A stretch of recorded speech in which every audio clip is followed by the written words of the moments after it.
Hello everyone, welcome back to PressForTruth.tv on this Tuesday, January 3rd, 2012. I hope you're all having a great day. I was thinking I'd go outside today. It looks so nice. I'd do my vlog outside, but it is absolutely freezing out there.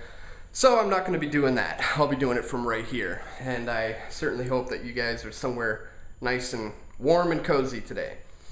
Anyways, I wanted to talk a little bit about the National Defense Authorization Act, which was just recently signed by Obama down in the States. And normally, you know, most people wouldn't think much of this. As far as I know, this is something that is signed off on every year.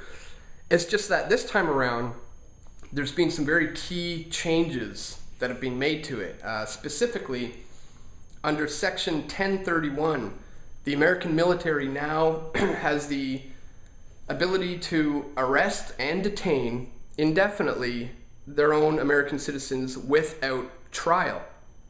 So this is just unbelievable. I'm pretty shocked at this one, that Obama would actually sign off on this one.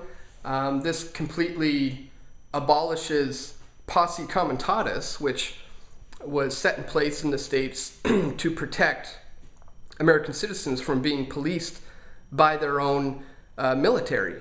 You know, there's been some pretty mean, bad, evil leaders in the past who would just do these things, but Obama actually has the nerve to put it in writing and actually make it a law.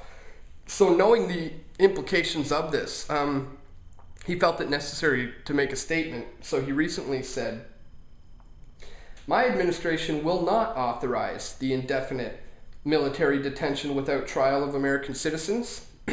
Indeed, I believe that doing so would break with our most important traditions and values as a nation." Well, first of all, why does he feel the need to say that in the first place? And secondly, he doesn't exactly have a very good track record with keeping promises. And also, you may have noticed he started off that statement by saying, "My administration will not do this. Yes, we've signed this in. Yes, we've made this, you know, an ability for us to be able to do this, but don't worry, we won't do it." Well, his administration could be over in less than a year, and then the new guy is in town. So this is absolutely shocking, and a lot of you may be thinking, okay, well, this is America. I mean, sucks to be American right now, but luckily we're Canadians, so we don't have to worry about it.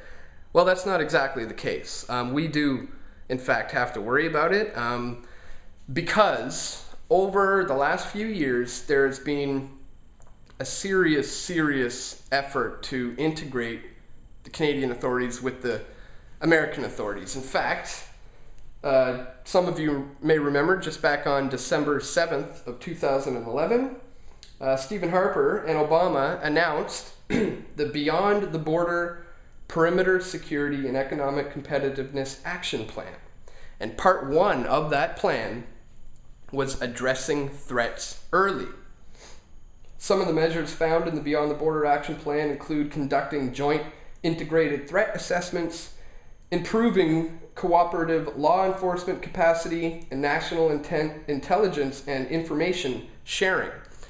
So we've already seen that with the recent signing of the security perimeter deal as well, the border security perimeter deal, that we are already working more closely with the American authorities. In fact, a few years ago, on February 14th, a deal was signed which would allow the American military to come over onto Canadian soil and to make arrests should they feel it necessary. In fact, we've already seen an example of this.